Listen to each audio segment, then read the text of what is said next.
Hello, my Leo friends, and welcome to Coffee and Tarot with Mama T. And I come to you this evening with a reading for August 25th through the 31st. I have already pre-shuffled all of the cards and have them laid out and ready to go. Well, the decks laid out and ready to go. I do want to start off with a pendulum word of the week that I got for you this morning, and that is nuance. So, nuance is your word of the week. And this might be something that you already understand the significance of, or maybe it will be something that is illuminated by our tarot and oracle cards, or maybe it'll be something that shows up later on in the week. You'll have to let me know. But yes, nuance is your word of the week, and we'll start our reading off with that as our touch point. I'm going to start off the reading with your tarot cards, and yours are going to be from the Videns Illuminata tarot deck. And I'm going to do 7 cards, one for each day of the week. They may not, align with each day of the week. They may just tell a story of the week, but they could align with the days of the week as well. So let's see what we have.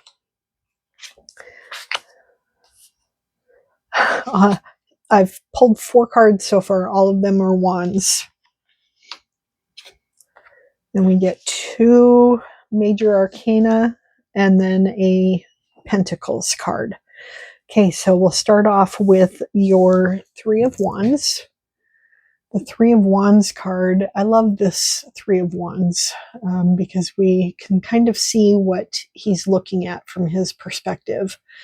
The 3 of wands is a card of expansion, of looking out to distant shores. It's about getting ready to start off on a new adventure and wanting to go from here to there. And that is a great card to start a week off with. It's a card of optimism, and longing, looking forward to that distant shore. And the next card that you get is an Ace of Wands. Having an ace, you've got 2 aces in your reading, which is awesome.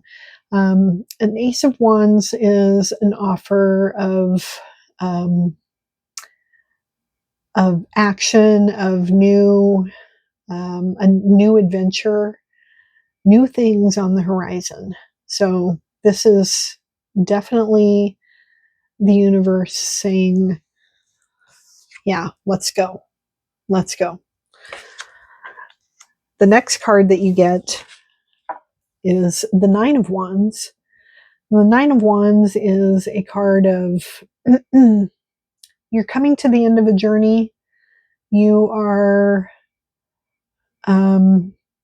you're tired, you're exhausted,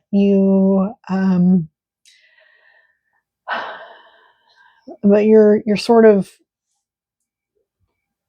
you've got a lot going on, but it is a card of, especially in this deck where he's protected by his wands. He's standing behind his wands.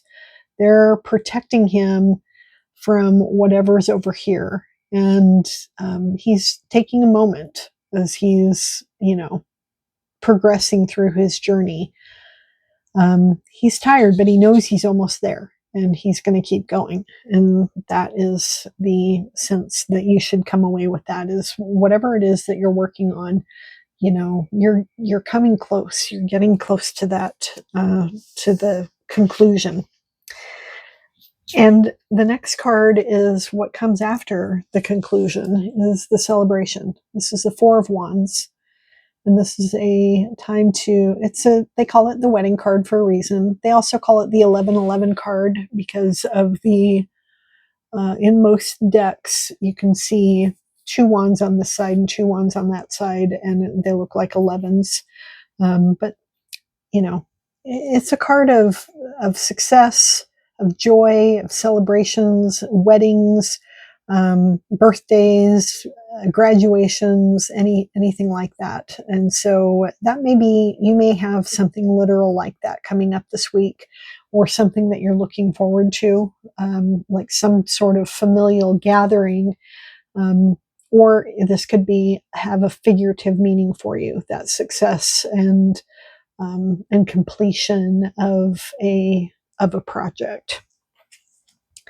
The next card that you get is the Lovers card, and the Lovers is a card. This can be literal lovers. It can be an offer of love coming in. You could have some romance in your in the picture for you this week, or it could be um, unlikely partnerships. It could be some kind of a partnership that you have with like a business venture, sorry, and or it could be the dual nature of two parts of yourself, or it can be um, a deep relationship that you have with somebody in your life that you're partnering with on something. Next, you get the Death card, and the Death card is another major arcana. So is the Lovers, and the Death card is the sign of completion. So you're near completion here. This is a sign of completion. It's a card of conclusion. Um, it can be a slow burn, something that has been wrapping up for a long time. But it also signals a new birth, a rebirth. And Death, you can see, is on a white horse. And so, I mean, there's the fiery red in the background. There's the sun in the background over his head, signaling a like an illumination. And the white horse is signifying a new birth, rebirth, your rebirth. And then the final card for the tarot reading for the week is the Ace of Pentacles. The Ace of Pentacles is an offer from the universe. It's saying it's time to manifest whatever it is that you want to come next. This is a new start. It's a new beginning, and the universe is giving you the green light and saying you can go for it. What is it that you want? You can manifest this right now. It's an offer of abundance. So let's pull one more tarot card from another deck as a clarifying card, kind of a card to just sort of give us a wrap, button it up into a bow. And you get the Emperor. The Emperor is he's the embodiment of all of the kings. He's a leader. He's a ruler. He is in charge of his emotions and his intellect, and he he is bold, and he expects action, and knows how to get it, and knows what he wants, and all of that. He's in charge. He's very much in charge, and a leader. So that is a great reading. You don't have any water here, and only just a little bit of air. So we'll see if we get any water in your oracle cards. The first oracle that we're going to be pulling from is from the Personal Predictions Oracle by Trish James. And your personal prediction is take a leap, take action. And that is appropriate with all of this Wands energy that you have in your tarot reading. It is a week of action. It's telling you take action, move forward. and you're getting all of the green lights with those two aces, and and the death card. It's really it's a great week for taking a leap and taking action. The next card that you get is this is from the Connection Oracle, also by Trish James. And this oracle is designed to help people get in tune with their mediumship capabilities. We all have a little bit of it.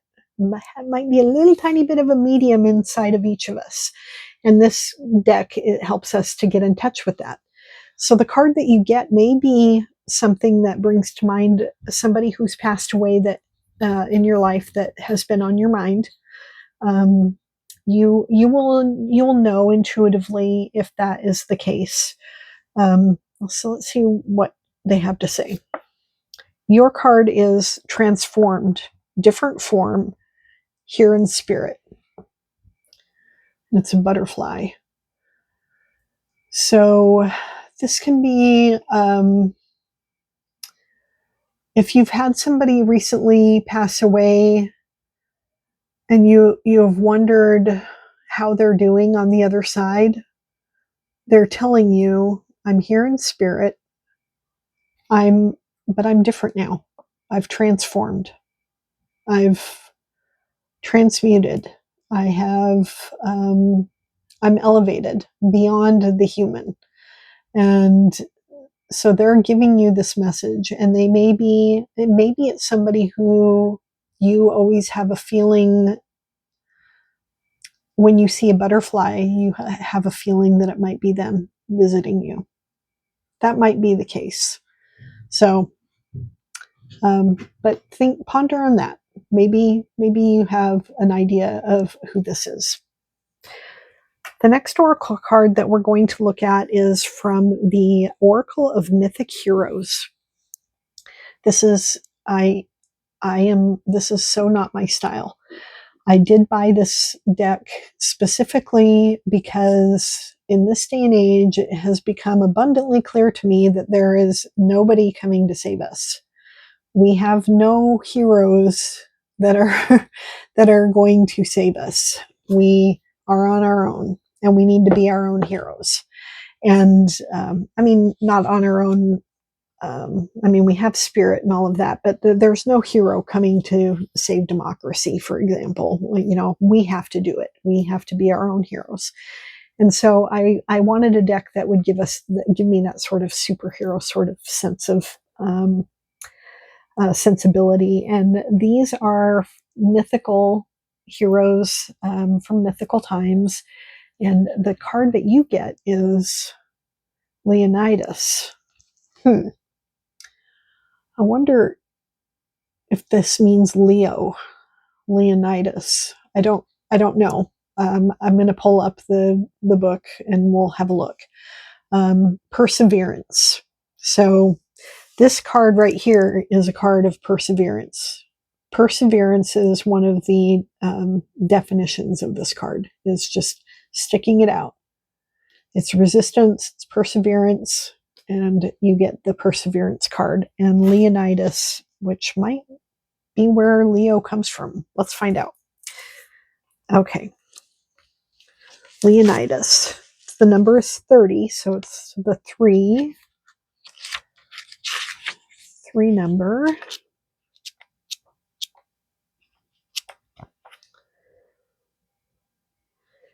It doesn't say so far. Okay, so Leonidas of Sparta was a king. And he, with 300 of his most loyal and valiant soldiers, won glory at some kind of I can't pronounce the name of the battle. His life began because of perseverance. His father, King Anaxandrius II, refused to give up on his wife, Queen Leandra, who had, until that point, never borne children. It was not until after King Anaxandrius was forced, and I'm probably slaughtering these names, was forced to take up a second wife, who soon gave birth to a son that Queen Leandra began birthing her own children, and Leonidas was among them. So Leonidas must be named after Leandra. So he grew swiftly and excelled at all things, and that made a Spartan great. He was good at warfare, physical prowess, resilience, and determination. And then it goes on to say that when Leonidas appears in your reading, this is a Capricorn energy card, you are being called to wake up the disciplined, persistent, and goal-oriented divine masculinity that lies dormant within. You might be being called to toughen up, to set realistic and measurable goals, and pluck up your courage to start achieving them. That's like, emperor energy right there. Each small effort will give you a better sense of achievement and build your self-confidence. You might also need to let go of a difficult past and trauma that has led to codependence on others, because this could make you believe that your survival must depend on other support. Finally, avoid self-defeating criticism, because if you think you're going to fail, then you have already convinced yourself that you will. Just like Leonidas, who believed in his mission to protect the Greeks, you must first stay true to your values, those you love, so that you will have the strength to be persistent in reaching your goals and persevere through trials and tribulations. Trust that you are following your truth and you will be recognized as being honorable. Well, that is super inspiring. So then we're going to end on a card from the Dreamweaver's Oracle. Yours is When You Feel the Magic Sing. So there's your water right there. I knew there would be some water showing up. When you feel the magic sing. And it says, this is a number 6 card. And 6 says, let's see. The key words here are the aha moment, on the right track, hope is real, you are being cared for, your partnership with spirit is true, you are not alone, and you are being used for a higher purpose. That moment where the light bulb in your mind goes on, your heart goes ding, and time stands still. Suddenly, a bright light reveals something that was hidden, that you were looking for, but you didn't know it. When you feel the magic sing, you know your connection to source, to the love of the universe. In that one timeless moment, you realize that time can stretch beyond what you ever thought possible, and you've been given an expanded view and a second chance. More of you is available for whatever it is that you need to experience. This is access to more than before, and likely you're not going to know how any of this happened. Now is the time to remember a moment like this in your life and be ready for it to happen again. Perhaps this reflects your current experience. Regardless, you're about to enter a time of harmony where you'll be certain of your alignment with the highest good for all. It's a beautiful feeling to know that your note in the symphony of life is pure and in tune. Use this moment wisely and be conscious of distractions. So when you feel the magic sing and your intuition pings you, this is a time to receive, expand, and rejoice. And on that beautiful note of music, magic that is singing, I will wish you well. I hope you have a wonderful week, and I look forward to seeing you at my next reading. Thank you. Be well.